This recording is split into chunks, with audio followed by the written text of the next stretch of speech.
దేవభాష అయిన సంస్కృతము మన జాతీయ భాషలాగా ఎందుకు మనం తీసుకోకూడదు? అది కూడా ఒకసారి మీ మాటల్లో వినాలనండి. వాస్తవానికి జాతీయ భాష అంటే ఏమిటి? ఈ జాతి మాట్లాడే భాష జాతీయ భాష. సో ఈ జాతి తెలుగులో మాట్లాడుతుంది, కన్నడలో మాట్లాడుతుంది, తమిళంలో మాట్లాడుతుంది, ఒడియాలో మాట్లాడుతుంది, అస్సామియాలో మాట్లాడుతుంది, బెంగాలీలో మాట్లాడుతుంది, కొంకణ, తుళు, మలయాళము, ఇవన్నీ ఈ జాతికి చెందిన భరత జాతికి చెందిన భాషలు. కాబట్టి ఈ భాషలన్నీ జాతీయ భాషలే. ఇవన్నీ జాతీయ భాషలే. సంస్కృతము కూడా జాతీయ భాషయే. ఎక్కువ మంది మాట్లాడలేకపోవచ్చును, సంభాషణ సంస్కృతము చాలామందికి రాకపోవచ్చును, లేకపోతే శాస్త్రాధ్యయన పరమైనటువంటి లోతు సంస్కృతం విషయంలో చాలామందికి ఉండుండకపోవచ్చును, పద సంపద తక్కువ ఉండవచ్చును. కానీ సంస్కృతము కూడా జాతీయ భాషే. ఇంగ్లాండ్లో కూడా మనలో చాలామందిలో ఒక అపోహ ఉంది, ఇంగ్లాండ్ యొక్క అఫీషియల్ లాంగ్వేజ్ ఏంటి అని. ఇంగ్లాండ్ యొక్క అఫీషియల్ లాంగ్వేజ్ ఇంగ్లీష్ కాదు. ఈ విషయం చాలా తక్కువ మందికి తెలుసును. ఇంగ్లాండ్ యొక్క official language is French. England రాణి యొక్క కిరీటం మీద రాసేటటువంటి ధ్యేయవాక్యం ఏదైతే ఉందో it is written in French, not in English. English is the national language of the British. English people యొక్క జాతీయ భాష ఇంగ్లీష్, వాళ్ళ అధికార భాష మాత్రం ఫ్రెంచ్.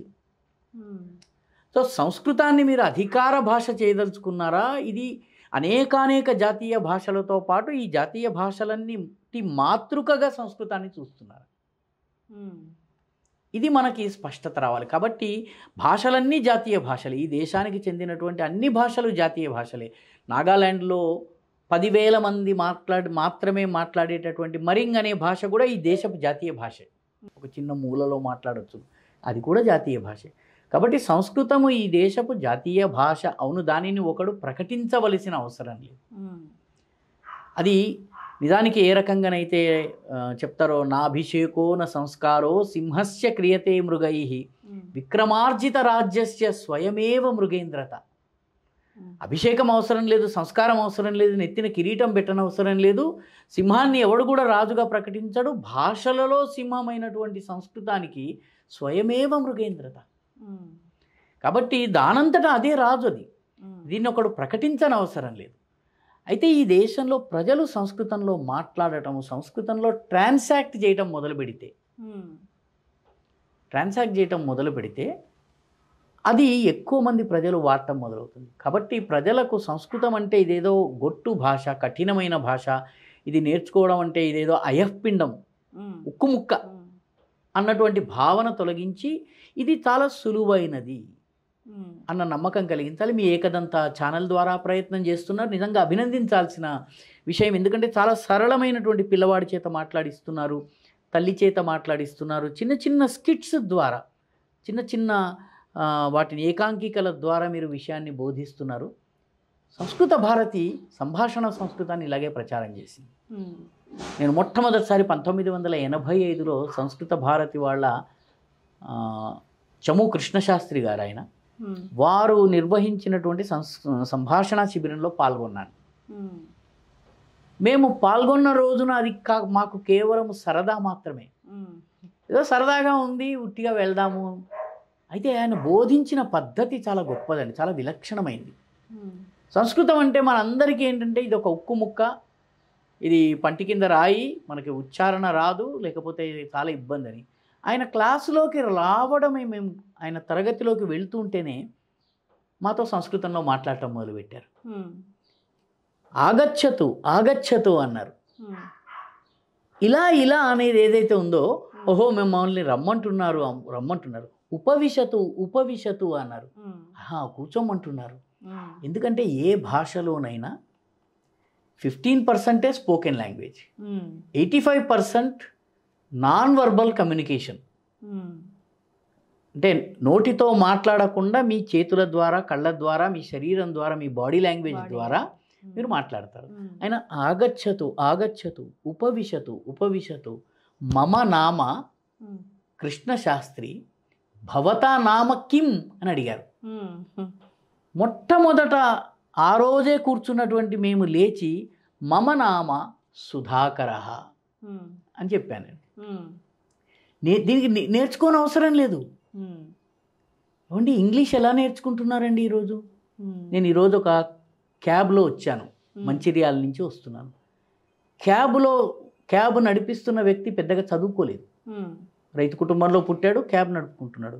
అతను మొబైల్ ఫోన్ తీసి from my location please take me to Karimnagar um. అన్నాడు అతను. ఉమ్.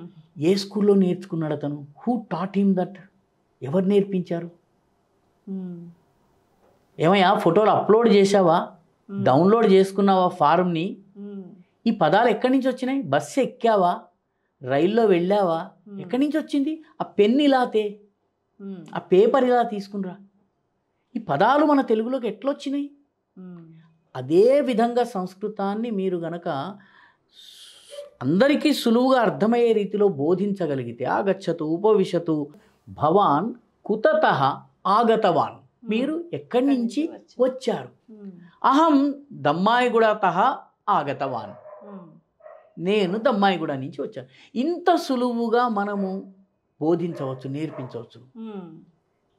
ఇంగ్లీష్లో ఒక 100 అవర్ ప్రిన్సిపల్ అని ఉందండి. ఏదైనా ఒక దానిని మీరు 100 రోజులు కంటిన్యూస్గా 5 నిమిషాల పాటు అభ్యాసం చేస్తే మీకు వచ్చేస్తుంది. ఉమ్.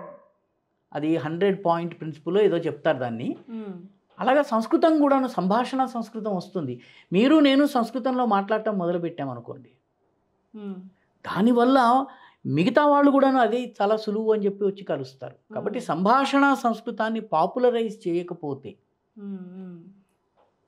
శాస్త్రాలు పుస్తకాలకు పరిమితమై ఉండి ఒక స్థాయి జ్ఞానం వచ్చిన తరువాత మాత్రమే నేను అధ్యయనం చేస్తాను అనుకున్నట్లయితే ఈ భాషను కాపాడటం కష్టం. కష్టం.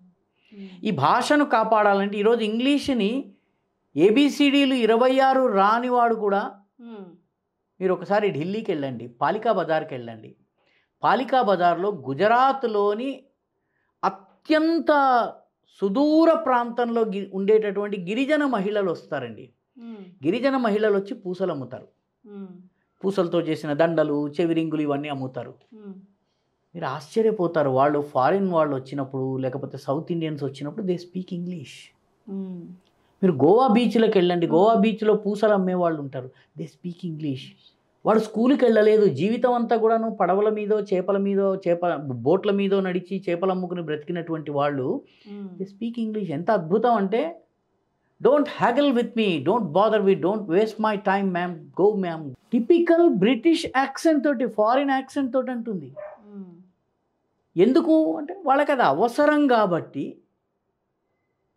ఇంగ్లీష్లో మాట్లాడగలుగుతుంది. స్కూలుకు వెళ్ళని ఆదివాసీ గిరిజన బాలిక కూడా పూసలు అమ్ముకోవడం కోసం ఇంగ్లీష్లో మాట్లాడుతుంది.